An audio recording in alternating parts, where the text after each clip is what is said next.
আজকে 30তম শ্লোক।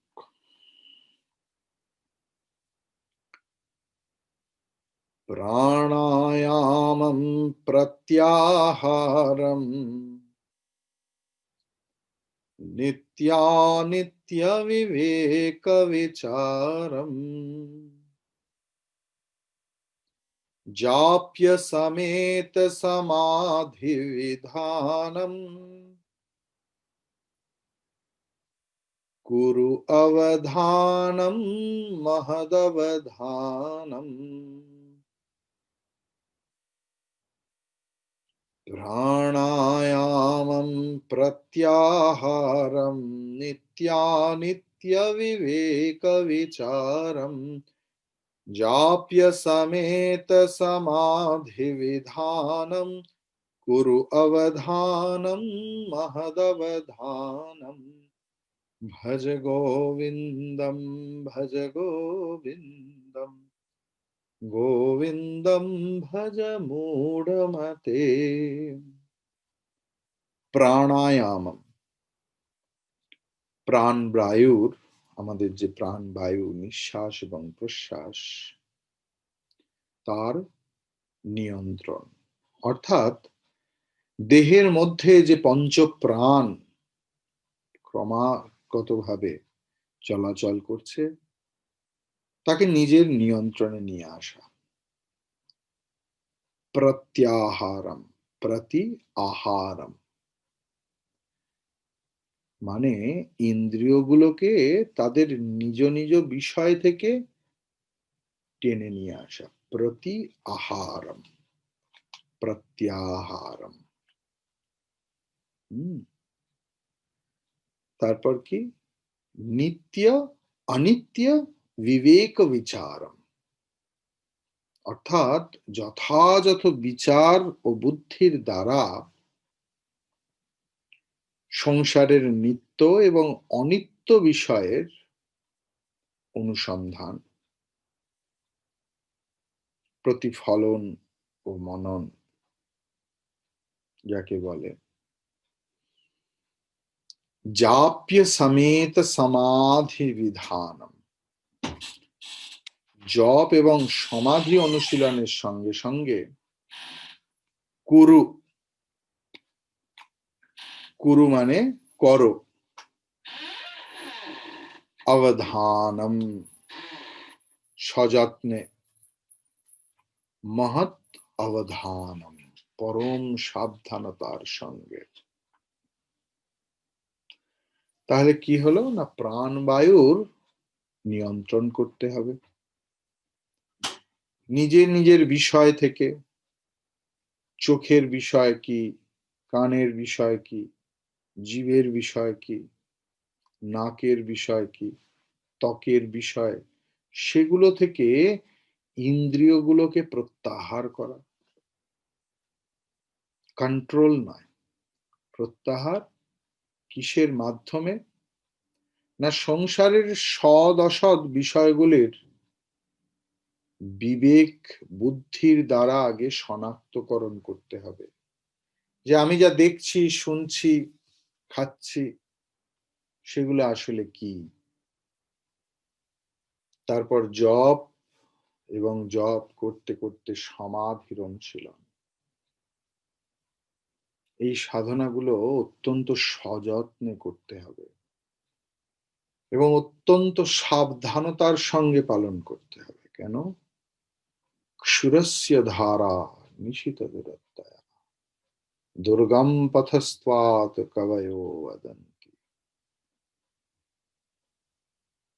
সাধন জীবন এতটাই শক্ত,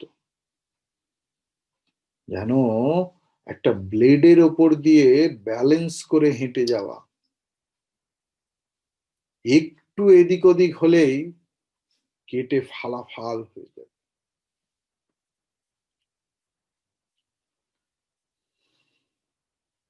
সত্য ঘটনা, একজন ৮০ বছর বয়সী সন্ন্যাসী, বৌদ্ধ সন্ন্যাসী, কাশীর ঘাটে মাছেদের রতিক্রিয়া দেখে তার মধ্যে কাম বাসনা জাগে এবং বিবাহের ইচ্ছা হয়। পতন হতে ক্ষণিক সময় লাগে, উত্তরণ হতে অনেক জীবনের পর জীবন কেটে যায়। এক মুহূর্তের ভুলে সারা জীবনের সাধনা, সারা জীবনের অর্জিত পুণ্য সব একসঙ্গে খরচ হয়ে যায়। জ্বালা যত বড়ই হোক। আমি নালন্দা বিশ্ববিদ্যালয়ে গিয়েছিলাম, সেখানে দেখলাম 20 ফুট উচ্চতার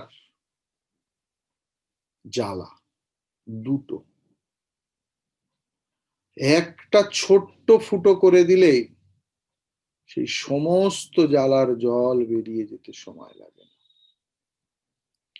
সযত্নে অভ্যাস করো একান্ত যতনে, প্রাণায়াম প্রত্যাহার আর তার শনে, সদসৎ নিত্যানিত্য বস্তুর বিচার, জপ আর সমাধির চর্চা অনিবার।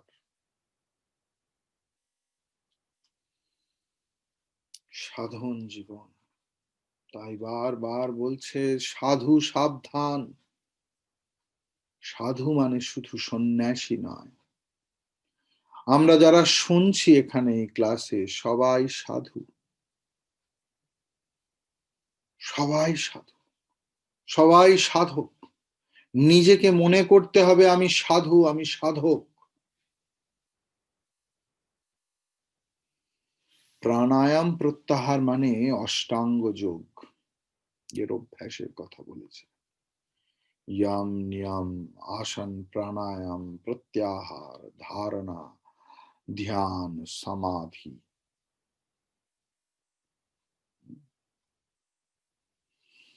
সুতরাং এই হলো অষ্টাঙ্গ যোগ। লোকে টিভি দেখে বিভিন্ন বাবাজিদের শেখানো অনুলোম বিলোম চলছে, প্রাণায়াম চলছে, কিন্তু অষ্টাঙ্গ যোগ আমরা কি দেখলাম? यम नियम आसन प्राणायाम प्रत्याहार,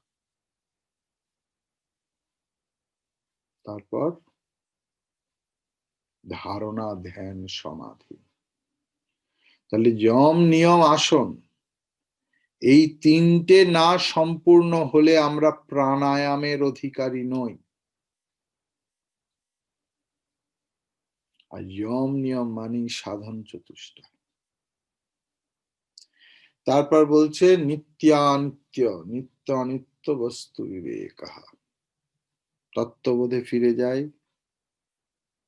বিবেক কহ নিত্যানিত্য বস্তু বিবেক।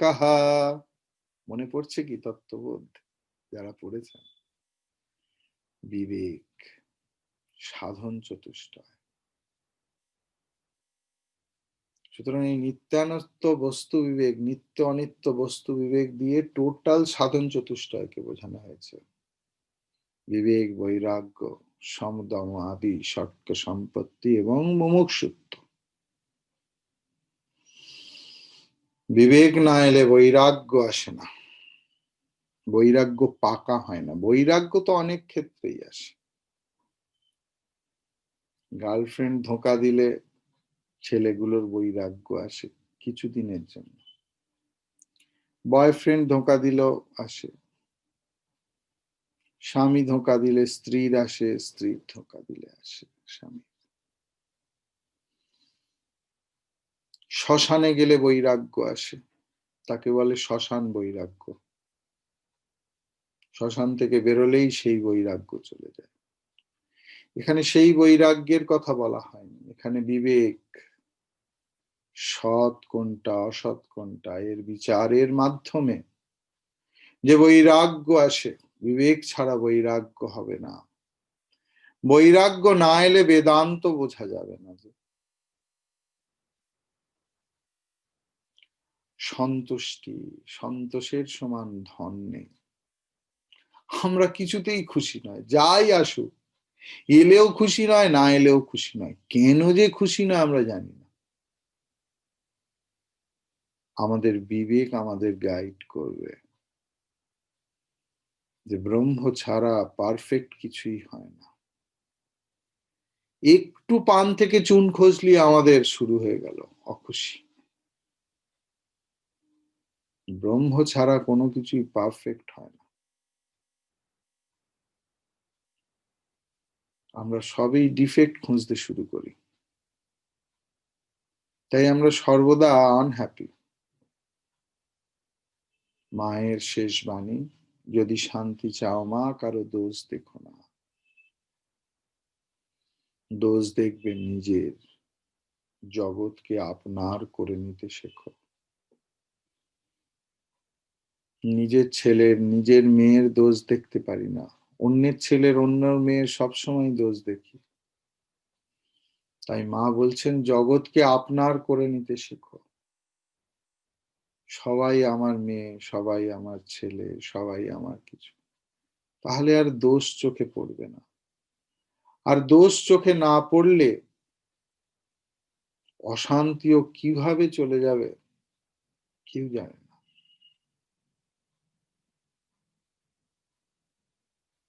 জাগতিক বস্তু মানেই দুঃখ মিশ্রিত সুখ। তাতে এই বোধ না এলে পরিপূর্ণ সন্তোষ কখনো কেউ দিতে পারে না।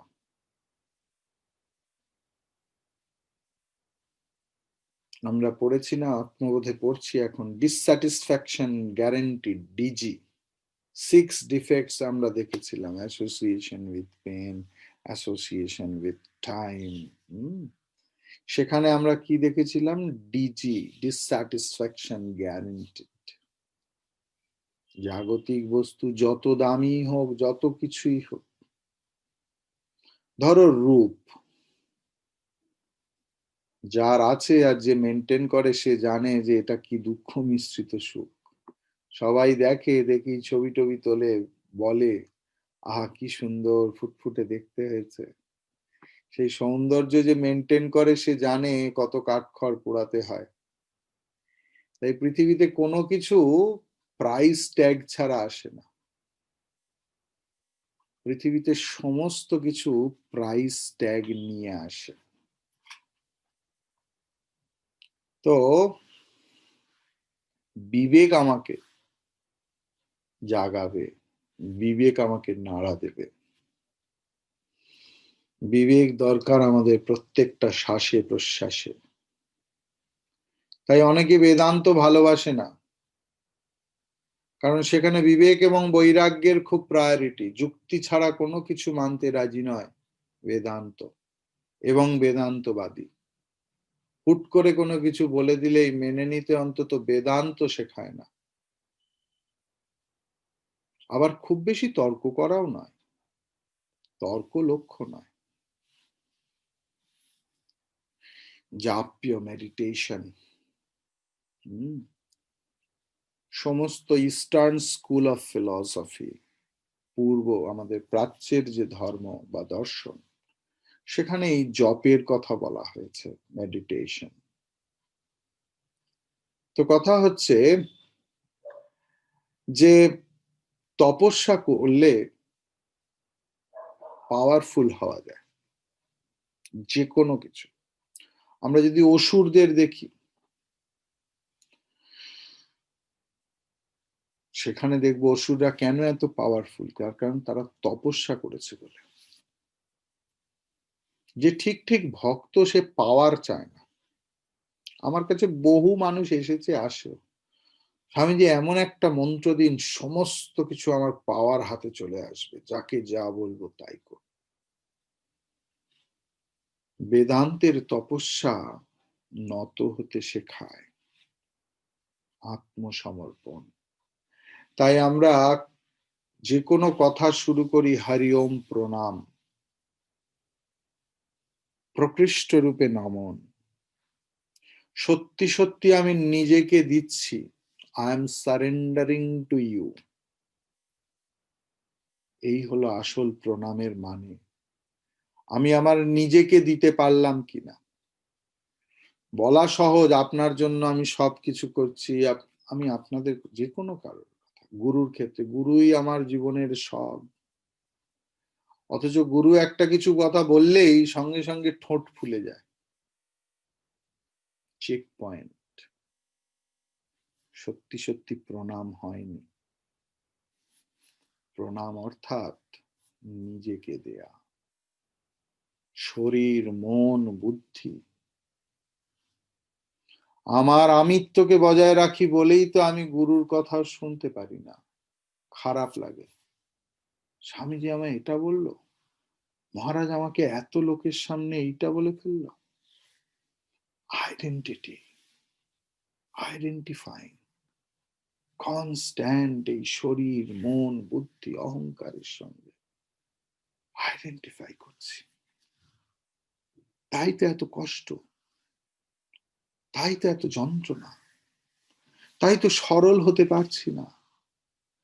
সরল না হলে তাকে পাওয়া যাবে না, প্রেমের চোখ খুলবে না। প্রেম মানে সমুদ্রের মতো, প্রান্ত দেখা যাবে না, সবার জন্য হৃদয় কাঁপবে কাঁদবে। সেটাই তো প্রেম। মানবিকতা আসবে না, প্রেম এলে আর কারোর দোষ দেখতে পাবো না। প্রেম এলে, সেই প্রেম এলে সব মধুময়। অধরম মধুরম বদনম মধুরম, সব মধুর। গোপাও মধুর, গোপীও মধুর, গরুও মধুর, সব মধুর, জগৎ মধুর। এর জব দরকার। কেন প্রাণায়ামের কথা বলছে না? প্রাণায়াম মানে প্রাণ যদি কন্ট্রোল করা যায়, তার মানে সেন্স অর্গান কন্ট্রোলড হলো। সেন্স অর্গান মানে খাবার, আহার শুদ্ধ সত্য শুদ্ধ। আমরা যা আহার করি তার উপরেই আমাদের সত্য শুদ্ধি নির্ভর করে। বৈষ্ণব সম্প্রদায় ফিজিক্যাল খাবারের কথা খুব বেশি করে জোর দেন। তার একটা ইম্প্যাক্ট আছে, কিন্তু পুরোটা নয়। আহার মানে ভগবান শঙ্করাচার্য তার গীতা ভাষ্যে বলছেন, আমরা চোখ দিয়ে যা দেখছি তা চোখের আহার, নাক দিয়ে যা শুঁকছি তা নাকের আহার। শুধু মুখ দিয়ে যা খাচ্ছি সেটুকু আহার নয়, এমনকি মন দিয়ে যা চিন্তা করছি সেটাও মনের আহার। তাই প্রত্যাহার দরকার, প্রতি আহার। Stopping, not allowing. যা আমার সাধন পথের প্রতিপক্ষ, সেই ভাবনা সেই দৃষ্টি, মূলত ভাবনা, ফুল স্টপ লাগানো। প্রত্যাহার মানে ফুল স্টপ লাগানোর অভ্যাস করা, না বলতে শেখা, অন্যকে নয় নিজের মনকে। স্টপ। আর প্রাণ কন্ট্রোল হলে মন আপনা আপনি কন্ট্রোলড হয়ে যাবে। এই সমদম হলে বৈরাগ্য আসে। অল্প বৈরাগ্য এলেও মনেতে ভয় কেটে যায়। মহতি ভয়াত ত্রায়তে, ভগবান গীতায় বলছেন। তার কারণ বাইরের অবজেক্টকে তো আমি কন্ট্রোল করতে পারবো না, আমার দৃষ্টিতে নেই, আমার কন্ট্রোলে নেই আমি কি দেখবো কি দেখবো না।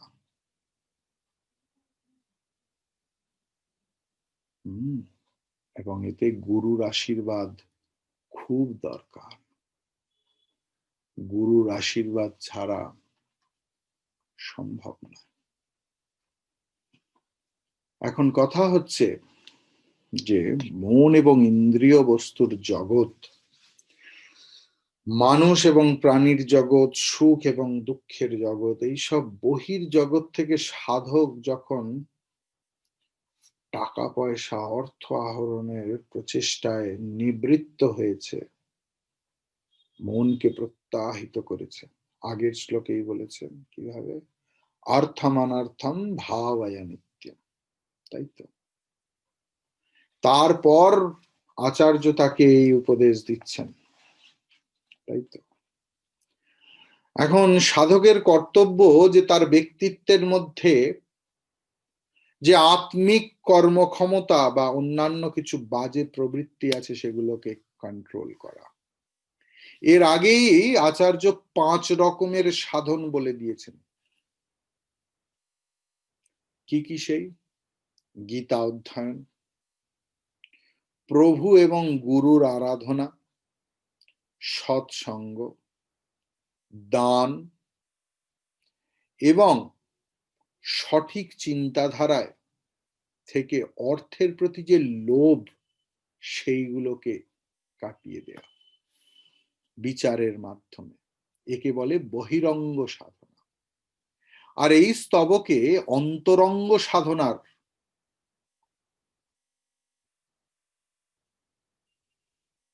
Supporting system. তার কারণ বেদান্তে অন্তরঙ্গ সাধনা মানেই শ্রবণ মনন নিদিধ্যাসন। কিন্তু অন্তরঙ্গ সাধনা পাকা হবে কি করে? না, এইগুলো অন্তরঙ্গ সাধনার সহায়ক সাধনা। প্রথম হচ্ছে দেহের পঞ্চ প্রাণকে নিয়ন্ত্রণ করতে হবে, দেহের পঞ্চ প্রাণকে। 2 নম্বর হচ্ছে দেহের ইন্দ্রিয়গুলোকে নিবৃত্ত করতে হবে, যাকে প্রত্যাহার বলেছেন। তারপর সৎ অসৎ বিচার করতে হবে। 4 নম্বর বলেছেন জপ নিয়মিত। এবং 5 নম্বর কি বলেছে, না এই সমস্ত সাধন পদ্ধতি পরে আমাদের যে সামগ্রিক নিস্তব্ধতা আসে তাতে উপনীত হওয়া, অর্থাৎ সমাধির কথা বলেছে। প্রাণায়াম শব্দটার অর্থ মানেই শুধু অনুলোম বিলোম নয়, বহু কিছু। প্রাণ মানে এক্ষেত্রে শ্বাস, শ্বাসায়াম বলতে পারো। তো উপনিষদের বৈশিষ্ট্য অনুসারে 5টি বিশেষ নাম আছে। আমাদের যে প্রাণ তার 5টা ক্ষমতা। যেমন প্রাণবায়ু, সেটা কি না ব্যক্তিগত জীবনে বহির্জগতের বিষয়বস্তুগুলোর সঙ্গে যে অনুভূতিও আমি গ্রহণ করছি তা প্রাণবায়ু করায়। দেহের যে খাচ্ছি তারপরে যে বর্জ্য পদার্থ নিষ্কাশন হচ্ছে বা বাহ্যিক উদ্দীপনায় যে সাড়া দিচ্ছি সেটা হলো অপান বায়ু। আমরা খাওয়ার পরে যে আমাদের পরিপাক হচ্ছে, হজম হচ্ছে, তা হচ্ছে ব্যান বায়ু। আমাদের যে খাওয়ার পরে যে রক্ত তৈরি হয়ে তা রক্ত সংবহন তন্ত্র, তাকে বলে সমান বায়ু। আর উদান বায়ু হচ্ছে যে শ্রেষ্ঠ, একে শ্রেয়তর অবস্থায় নিজেকে উন্নীত করে। এমনকি এই উদান বায়ু হচ্ছে আমাদের শেষ বায়ু, ইজেক্টিং এয়ার বলা হয়। অর্থাৎ মানুষ যখন মারা যায় তার আগে উদান বায়ু পুরো জীব সমেত আমাদের কর্মফল, আমাদের সমস্ত কিছুকে প্যাক করে নিয়ে উদান বায়ু বেরিয়ে যায়, ইজেক্টিং লাইফ ফোর্স। তো প্রাণায়াম করে অনেকে সিদ্ধি লাভ করে, বহু রকমের সিদ্ধি এতে পাওয়া যায়। সিদ্ধি আমাদের লক্ষ্য নয়। আমাদের লক্ষ্য হলো মনকে তার নির্দিষ্ট বিষয় থেকে টেনে এনে ভগবান পাদপদ্মে লাগানো। তো এখন কথা হচ্ছে যে যতক্ষণ পর্যন্ত না আমরা জীবনের স্বাস্থ্যকর মূল্যবোধগুলোকে গ্রহণ করার জন্য আমাদের বুদ্ধিকে ট্রেনিং দিচ্ছি, ততদিন পর্যন্ত কখনোই আমাদের প্রাণায়াম বা প্রত্যাহার সম্ভব না। নৈতিক শিক্ষা, চারিত্রিক শিক্ষা এবং বেদান্তের অল্প অল্প শিক্ষা, সেই জন্যই ভালো মন্দ বিচার ক্ষমতা, বুদ্ধিবৃত্তির বিকাশ সংগঠনে এই সমস্তগুলোর গুরুত্ব। বাবা মায়েদের সাংঘাতিক ভূমিকা দরকার। খারাপ সন্তান হয় না। বাবা মা কিভাবে পরিচালনা করছে তার সন্তানকে। আজ আমি মনে করি যে আমার এই রকম বাবা মা না হলে আমি সাধু হতে পারতাম। আমার এই সাধু জীবনের সম্পূর্ণ দান তাদের। সুতরাং বাবা মায়েদের প্রচন্ডভাবে যত্নশীল হওয়া একজনকে নৈতিক শিক্ষা দেয়া। এবং জপ, নিরন্তর জপ, রাম রাম রাম রাম রাম রাম, ওম নমঃ শিবায়, ওম নমঃ শিবায়, ওম নমঃ শিবায়। সাধারণত এই মন্ত্র গুরুর মুখ থেকে আসাই ভালো, তবে সেই মন্ত্র প্রাণ শক্তি পায়। যার গুরুকরণ হয়নি সে আপাতত এই বৈদিক মন্ত্র, ভগবানের নাম বারবার বারবার বলতে বলতে বৃত্তি আসে। আমরা যদি বলি আলু, আমাদের মনের মধ্যে আলুর বৃত্তি আসছে কিনা? আমরা যদি বলি রসগোল্লা, রসগোল্লা আসছে কিনা?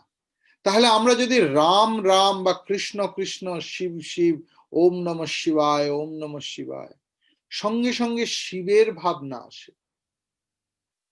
এই হলো জপের মাহাত্ম্য, যে নামের সঙ্গে নামই সম্পূর্ণরূপে জঙ্গাঙ্গীভাবে জড়িত।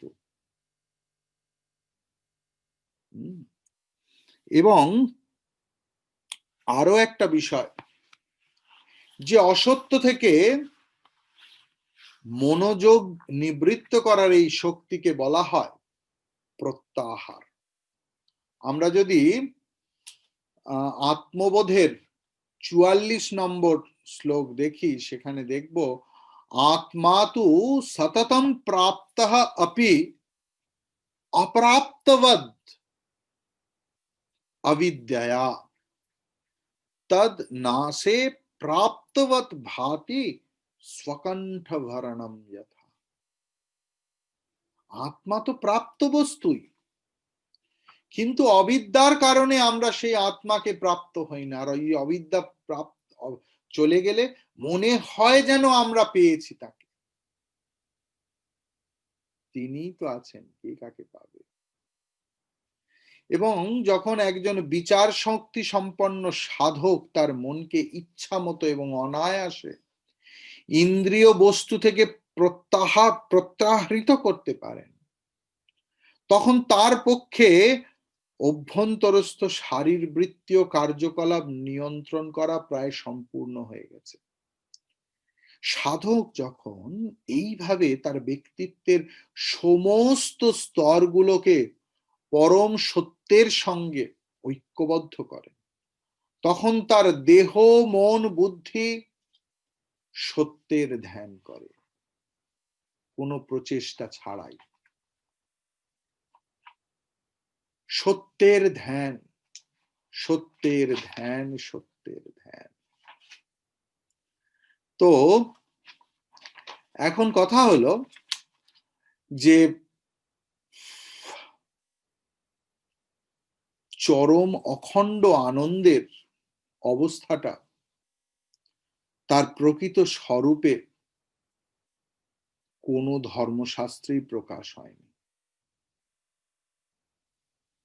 ভগবান শ্রীরামকৃষ্ণ বলছেন শিব কালী ব্রহ্মা বিষ্ণু সব এঁটো হয়ে গেছে, কিন্তু ব্রহ্মকে এঁটো করা যায়নি। তার কারণ ব্রহ্ম হলো অবাং মনস গোচরম, তিনি বাক্যবনের অতীত। আর এই যে চরম আনন্দ চূড়ান্ত পর্যায়ে, তাকেই সমাধি বলে শাস্ত্রে বলা হয়েছে। সমাধিতেই তার উপলব্ধি হয়। ছান্দোগ্য উপনিষদের আচার্য বলছেন তিনি তুমি, সমাধিতে সেটা বোঝা যায়। এই সমস্ত বিভিন্ন প্রক্রিয়াগুলো দেহ মন এবং বুদ্ধি স্তরে অনুশীলন করা হয় অত্যন্ত সুকৌশলে, ভারসাম্য রক্ষা করে করে। না হলে সহজাত প্রবৃত্তিগুলোকে চূর্ণ বিচূর্ণ করার প্রশ্নই ওঠে না।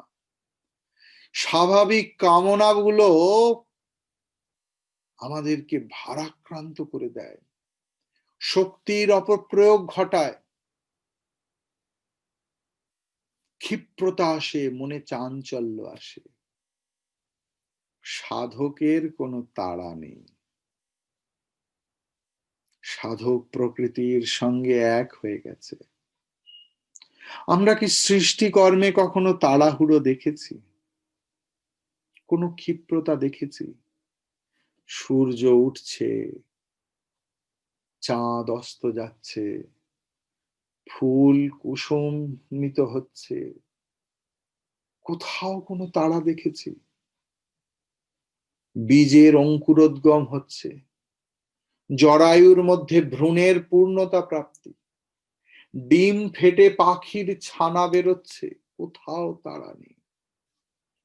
প্রত্যেকেই তার নিজের সময় মতো ধীরে ধীরে পূর্ণতা প্রাপ্ত হচ্ছে, যথা সময়। তাই সাধককে খুব তাড়াহুড়ো করার কথা বলা হয়নি, তাতে লক্ষ্যে। তার কারণ, একটা ডিমকে যদি আমরা বাইরে থেকে ফাটিয়ে দিই, একটা প্রাণ নষ্ট হলো। আর সেই ডিম যদি ভেতর থেকে ফুটে ওঠে, একটা প্রাণীর সৃষ্টি হলো। তাই ভগবান শঙ্করাচার্য অত্যন্ত স্নেহ সুলভ উপদেশ দিয়েছেন, অবধানম মহদ অবধানম। এই সমস্ত কিছু যত্ন সহকারে, অত্যন্ত সাবধানতার সঙ্গে, সচেতনতার সঙ্গে করতে হবে। এবং প্রভুর নাম নিতে নিতে, ভজ গোবিন্দম ভজ গোবিন্দম, গোবিন্দম ভজ মূঢ়মতে, ভজ গোবিন্দম ভজ গোবিন্দম, গোবিন্দম ভজ মূঢ়মতে। সম্প্রাপ্তে সন্নিহিতে কালে, नहि नहि रक्षति डुक्रिं करणे, भज गोविन्दं भज गोविन्दं, गोविन्दं भज मूढमते, गोविन्दं भज मूढमते।